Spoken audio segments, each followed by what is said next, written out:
Big Boss Malayalam season 6ൻ്റെ live അപ്ഡേറ്റ്സിലേക്ക് പോകാം. അപ്പോൾ ഇന്ന് രാവിലെ നമ്മുടെ ബിഗ് ബോസ് വീട്ടിൽ വലിയൊരു അടിയുണ്ടായിരുന്നു. വേറൊന്നുമല്ല, നമ്മുടെ ജാൻമണി വരുന്നു, എന്നിട്ട് ഒരു കാര്യം പറയുന്നു. ഇവിടെ ഒരാൾ 9 എന്ന് പറഞ്ഞ് അധിക്ഷേപിച്ചു, പക്ഷെ അതിനി ആവർത്തിക്കരുത്. പക്ഷേ ജാൻമണി അയാളുടെ പേരൊന്നും എടുത്തു പറഞ്ഞില്ല. ഇനി ഇവിടെ അങ്ങനെ പറയരുത് എന്ന് മാത്രമേ ജാൻമണി പറഞ്ഞിട്ടുള്ളൂ. എനിക്കത് ഫീലായി. ഞങ്ങൾ പുറത്ത് സമൂഹത്തിൽ ഒരുപാട് അനുഭവിച്ചതാണ്. ഇനി ഇവിടെയും അങ്ങനെ പറഞ്ഞ് ഞങ്ങളെ കളിയാക്കരുത് എന്ന് ജാൻമണി പറഞ്ഞു. പക്ഷേ അത് ആരാ പറഞ്ഞത് അറിയണമെന്ന് പറഞ്ഞ് നോറയും ജാസ്മിനും വലിയ പ്രശ്നമുണ്ടാക്കി. പക്ഷേ ജാൻമണി പറയാൻ തയ്യാറായില്ല. സിബിനും ജാസ്മിനും തമ്മിൽ അതിൻ്റെ പേരിൽ വലിയൊരു അടിയൊക്കെ രാവിലെ ആയിരുന്നു.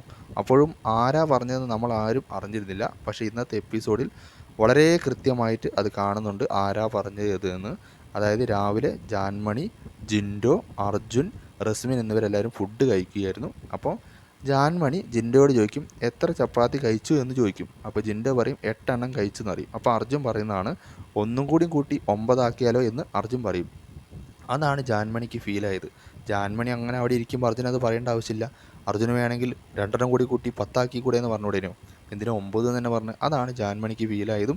പിന്നീട് ജാൻമണി അവിടെ വന്നിട്ട് പേര് പറയാതെ ഇങ്ങനെ ഒരാൾ പറഞ്ഞു, ഇനി ഇത് ആവർത്തിക്കരുത് എന്ന രീതിയിൽ ജാൻമണി പറഞ്ഞതും അത് ജാൻമണിയുടെ ഭാഗത്ത് വളരെ ശരിയാണ്. അവർ മാന്യമായിട്ടാണ് വന്ന് പറഞ്ഞത്. ഇനി ആവർത്തിക്കരുത് എന്ന് മാത്രമേ ജാൻമണി വന്ന് പറഞ്ഞിട്ടുള്ളൂ. പക്ഷേ അർജുൻ അത് അറിഞ്ഞുകൊണ്ടോ അറിയാതെയാണോ പറഞ്ഞതെന്നറിയില്ല.